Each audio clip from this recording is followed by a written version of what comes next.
মিলানের রঙিন আকাশে এবার ভেসে উঠল ফ্যাশনের নতুন নক্ষত্র। গুচ্চির মঞ্চে আলো ছড়ালেন আলিয়া ভাট। কালো ফার কোটে মোড়ানো সেই আবির্ভাব যেন আধুনিকতার সঙ্গে মিলেমিশে যাওয়া এক অনিন্দম গ্ল্যামার, যেখানে আছে সাহসী আবেদন, আভিজাত্যের ছাপ আর সিনেম্যাটিক উজ্জ্বলতা। মিলান ফ্যাশন উইক 2025-এর গুচ্চির লা ফ্যামিংলা কালেকশনের ড্রামাটিক ব্ল্যাক ফার কোট পরে রেড কার্পেটে পা রাখেন আলিয়া ভাট।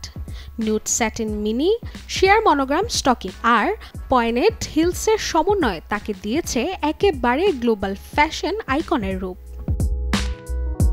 কোমরে স্বর্ণালী গুচির চেইন বেল্টের ঝলক যেন তার ব্যক্তিত্বকে আরও করেছে দৃঢ়।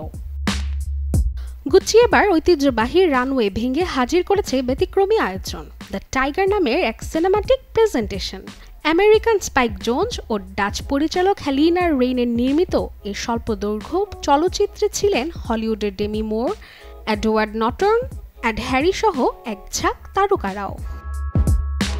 বছরের পর বছর বিক্রি কমে যাওয়া ব্র্যান্ডকে নতুন উচ্চতায় তুলতেই গুচি এবার ভরসা করেছে ক্রিয়েটিভ ডিরেক্টর ডেমানাকে, যিনি এর আগে ব্যালেন্সিগার ইমেজে এনেছিলেন দারুণ রূপান্তর।